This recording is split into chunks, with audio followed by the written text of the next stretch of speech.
Boa tarde, que bom estar com você mais uma vez. Muito obrigado pelo prazer da sua presença em minha casa. Hoje estou aqui no sítio, no Jardim do Éden, por sinal na garagem, e essa é a vista que eu tenho aqui da garagem.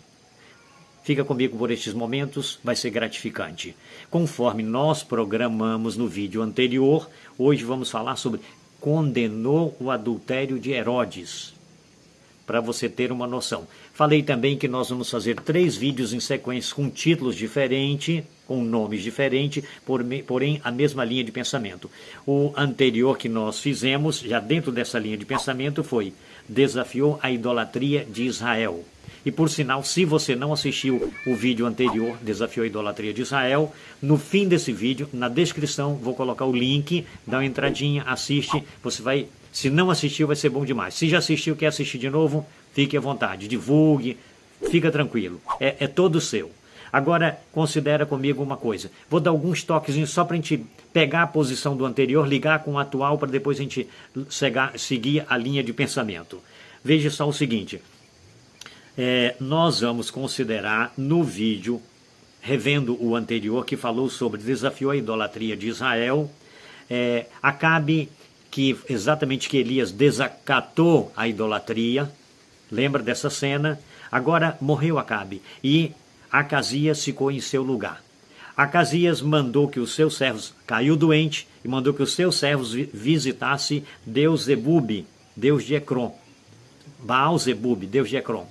E eles foram, só que aconteceu uma coisa interessante. Na jornada, Deus falou com Elias, olha, vai lá aos servos de Acasias e dê a mensagem. E Elias, o primeiro Elias, disse simplesmente assim, porventura não há Deus em Israel para Acasias mandar consultar Baal-zebub, Deus de Ecrom? Diga a ele que da cama que ele subiu, ele não desce mais, vai morrer. E virou as costas e saiu. Os servos voltaram. E o que aconteceu é que Acasias ficou surpreendido, a visita, eles voltaram tão rápido. E ele ficou querendo saber o que era, e eles falaram, olha, encontramos um homem que deu a mensagem que você não deveria consultar Baal-zebub, Deus de Ecrom, porque Israel tem Deus. E como você errou, agora dessa cama que você subiu doente, você não vai descer, você vai morrer. Aí Acasias ficou preocupado e querendo saber quem era esse homem. Os servos não sabiam o nome dele. Então começaram a descrever, quase como se fosse nos nossos dias um retrato falado. E está escrito em 2 Reis, capítulo 1, verso 8. Ali no verso 8, verso 7, verso 9, nesse texto. Você vai pegar esse histórico. Do capítulo 1 em diante, do capítulo 1, do verso 1 em diante, você pega o todo. Agora no verso 8, os servos descrevem o personagem nas seguintes palavras.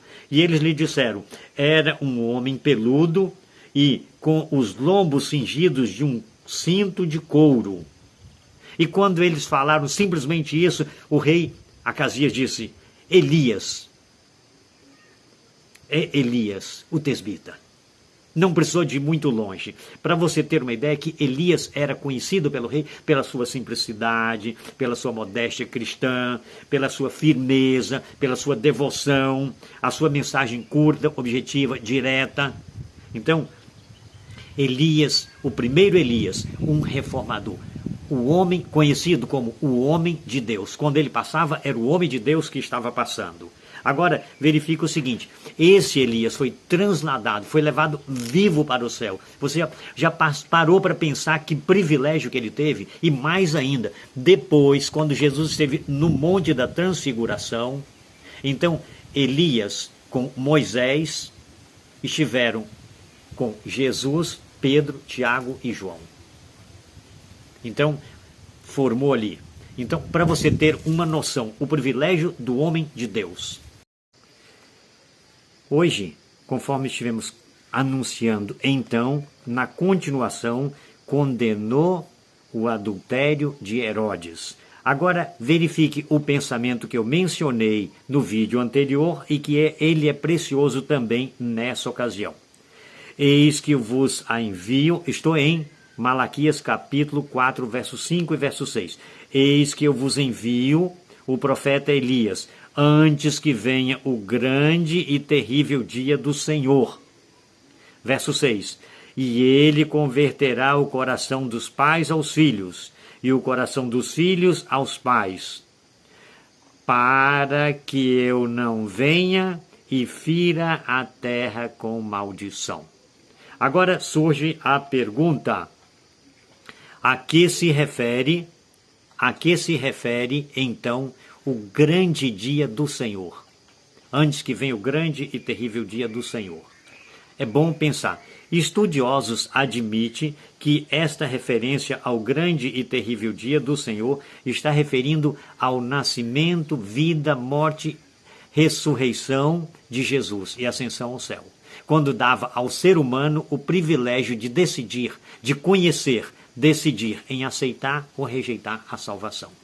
Mas também tem um outro quadro que nós vamos ver então no próximo vídeo. Para nós, nesta ocasião, é importante considerar. Agora verifique o seguinte: é bom a gente levar em consideração que é anunciado o profeta Elias, antes que venha aquele dia, eu enviarei o profeta Elias. Agora eu pergunto, quem é esse Elias? A quem se refere este Elias? Esse Elias estava para anunciar, preparar o caminho do Senhor. Tá certo? Então, quando fala que virá, entendeu? O profeta Elias, aqui está referindo ao seguinte, é bom considerar. Jesus é um dos que anuncia, tá certo? Estudiosos admitem que Elias era o João Batista que estava vindo no espírito de Elias, ou seja, em uma devoção, em uma fidelidade, em uma firmeza, em uma mensagem, em um propósito, um reformador, um homem de Deus, um homem simples, um homem também de modéstia e simplicidade cristã. Então, aí ele usa essa expressão. Agora verifica o seguinte, este capítulo então está referindo, ele tem uma dupla conotação. Malaquias capítulo 4, versos 5 e 6. Refere-se a João Batista, mas tem uma outra posição que nós vamos fazer menção em um outro quadro. Agora, vamos levar em conta como nós tivemos os traços da simplicidade, da modéstia do primeiro Elias. Agora, João, o Batista, ele é considerado como o segundo Elias. E vamos dar uma lidinha o que nós encontramos no Evangelho de São Mateus, no capítulo 3, do verso 1 ao verso 11. Então vamos pegar alguns pontos importantes. Verifique comigo o seguinte. E diz assim: e naqueles dias apareceu João, o Batista, pregando no deserto da Judéia. E dizendo, arrependei-vos, porque é chegado o reino dos céus. Então você está notando que é uma mensagem curta, direta, uma mensagem objetiva, uma mensagem também sincera, porque este é o anunciado pelo profeta Isaías, que dizia, voz do que clama do deserto, preparai o caminho do Senhor e endireitai as suas veredas. Então, vocês notam que tudo está encaminhando para João o Batista. E este João tinha as suas vestes de pelo de camelo e um cinto de couro em torno dos seus lombos e alimentava-se com gafanhoto e mel silvestre. E nós vamos fazer no futuro um vídeo falando sobre esse gafanhoto. Agora verifique, só para a gente não ir muito longe no que nós temos para hoje. Então, ia ter com ele Jerusalém e toda a Judéia e toda a província adjacente do Jordão. E era por ele batizado no Rio Jordão, confessando os seus pecados. Era uma mensagem de arrependimento. Olha aqui que ele diz. E vendo ele muitos dos fariseus e dos saduceus que vinham ao seu encontro batizar, dizia-lhes, raça de víboras, quem vos induziu a fugir da ira vindoura? Você já pensou se nós hoje chegássemos num púlpito de uma igreja e chamasse os fiéis da igreja de raças de víbora? Ou aqueles que estão se preparando para o batismo? Mas João se deu a esta ousadia, a essa firmeza. Produzi, pois, frutos dignos de arrependimento, e não presumis no vosso coração, dizendo que somos filhos de Abraão. Porque eu vos digo que mesmo destas pedras Deus pode suscitar filhos a Abraão. Então não é desculpa. Eles diziam, somos filhos de Abraão. Não é justificativa. E hoje, talvez você possa dizer, não, mas eu sou crente, eu sou evangélico, eu sou de tal igreja. Não. Isso aí, é igual os filhos de Abraão. Até de pedra Deus pode suscitar filhos de Abraão. E também agora está posto o machado à raiz das árvores.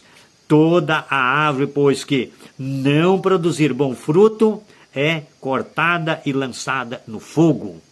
Deu para ter uma ideia? A firmeza, a dureza da mensagem. Você observa que o segundo Elias, o João, o Batista, ele era tão firme na mensagem quanto o primeiro. Agora vamos virar um pouquinho, vamos para o Evangelho de São João, capítulo 1, verso 25. Que interessante. E perguntaram-lhe e disseram-lhe, por que batizas, pois, se tu não és o Cristo, nem Elias, nem um profeta? Por que você batiza? Interessante. Você está notando como que é a situação? Então, ele também enfrentou objeção, enfrentou problemas. Agora a cena fica mais dura um pouquinho ainda. Evangelho de São Mateus, capítulo 11, verso de 2 ao verso 4.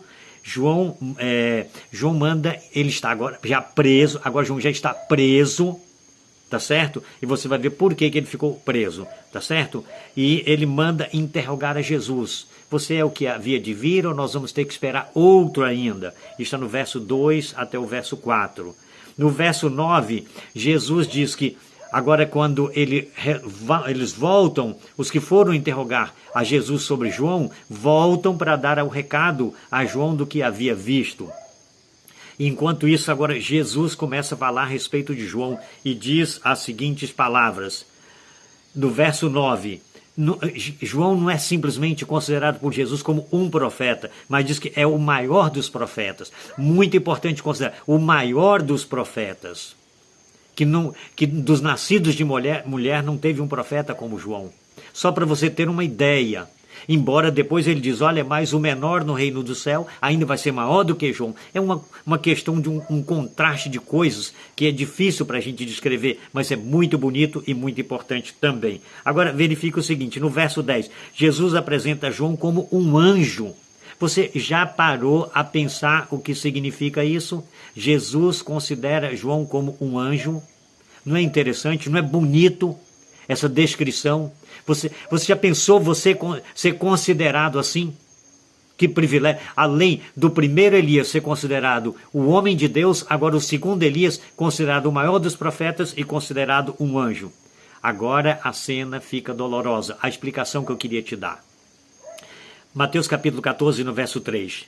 Porque Herodes tinha prendido a João e tinha manietado e encerrado no cárcere, por causa de Herodias, mulher de seu irmão Filipe. Deu para ter uma ideia? João foi preso por causa de Herodias, mulher do irmão de Herodes, que era Filipe. Por quê? João dissera, não te é lícito possuí-la. João falou com Herodes, olha, não é lícito você possuir a mulher do teu irmão. E por isso ele foi preso. Está no verso 4 do capítulo 14 do Evangelho de São Mateus. Então, deu para você ter uma ideia como que é a situação? Foi preso. E depois, mais adiante, agora do verso 5 até o verso 9, João foi decapitado. Aonde eu quero levar você a pensar um pouquinho? Elias, o primeiro Elias, andou na comunhão com Deus, um homem de Deus, subiu vivo para o céu. João, o segundo Elias, andou na comunhão com Deus, foi considerado o maior dos profetas por Jesus, um anjo de Deus. No entanto, não subiu vivo, foi decapitado. Você já parou para pensar nisso? Que situação, que contraste. Isso é para levar você a pensar uma coisa. Independente de qualquer situação, se você vai ser transladado ou decapitado, uma coisa é importante para você: ser um homem de Deus. Esse é o passo importante. E eu gostaria de te dizer o seguinte: eu entendi que é um privilégio ser um homem de Deus. Eu entendi que é um grande privilégio ser um homem de Deus. E eu clamo a cada instante para que Deus, que o Espírito Santo transforme o meu caráter, que eu possa submeter-me às suas exigências, de forma que eu seja transformado a um caráter semelhante ao caráter do nosso Senhor Jesus Cristo, um homem de Deus. E então, eu, um homem de Deus, à semelhança do caráter do nosso Senhor Jesus Cristo. E então, agora, não importa se transladado ou decapitado, continua sendo o homem de Deus. Eu quero isso para mim. Você também tem que entender que é bom para você. Tome a decisão, se você não tomou ainda, de ser um homem de Deus independente da circunstância. Independente da circunstância. E se você já tomou essa decisão, então, louva a Deus por isso. Senhor, muito obrigado. O Senhor me deu o privilégio de entender e eu já tomei essa decisão. Agora me ajude a permanecer firme. Firme, firme, firme. Até a tua brevíssima volta. Que Deus lhe conceda esta bênção. E então estaremos juntos agora na próxima semana, na próxima sexta-feira, quando veremos decapitado ou transladado. Que Deus te abençoe. Esse vai ser o vídeo da próxima semana.